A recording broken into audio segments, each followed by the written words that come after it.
Les gars, je sais pas si vous avez vu cette série, Good American Family, mais il faut absolument que vous alliez la voir. Pour ceux qui ne savent pas de quoi parle Good American Family, c'est une série tirée de l'histoire de Natalia Grace, une jeune petite fille ukrainienne atteinte d'une forme rare de nanisme. Et en fait, en 2010, elle va se faire adopter par une famille à l'âge de 7 ans et il va y avoir plein de trucs un peu obscurs autour de cette petite fille, mais aussi de la famille.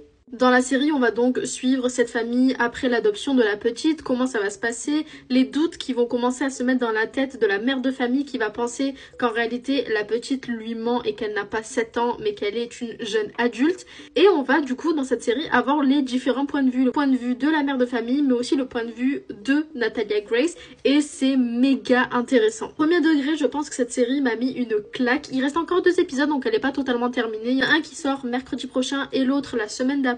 Donc j'ai très hâte de voir ce qu'ils vont faire pour la conclusion. Mais si vous ne saviez pas, c'est une histoire vraie qui s'est réellement passée en 2010. Et d'ailleurs, étant donné que je suis un petit peu bête, j'ai cru à la base que cette histoire avait donné lieu à l'histoire de Esther, le film d'horreur. Sauf qu'en fait, je me suis rendu compte que pas du tout, étant donné que le film Esther est sorti à peu près à la même date, genre en 2009-2010, donc ce n'est tout simplement pas logique en fait. Mais bref, tout ça pour dire que si vous connaissez l'histoire de Esther, ça va vous rappeler énormément cette histoire-là, mais la série est vraiment incroyable, allez la voir. Elle mérite clairement d'être vue. Il y a eu aussi un documentaire sur l'histoire de Natalia Grace, mais je trouve que la série est plutôt bien faite. Après, je vous avoue, j'ai pas forcément regardé le documentaire en entier, je l'ai commencé mais je l'ai pas terminé, mais je trouve que pour l'instant, la série a su bien tirer profit de ce qui s'était passé réellement pour l'adapter au mieux. Enfin bref, la série est disponible sur Disney+, j'ai très hâte que vous me disiez ce que vous en avez pensé si vous avez déjà regardé les 6 premiers épisodes.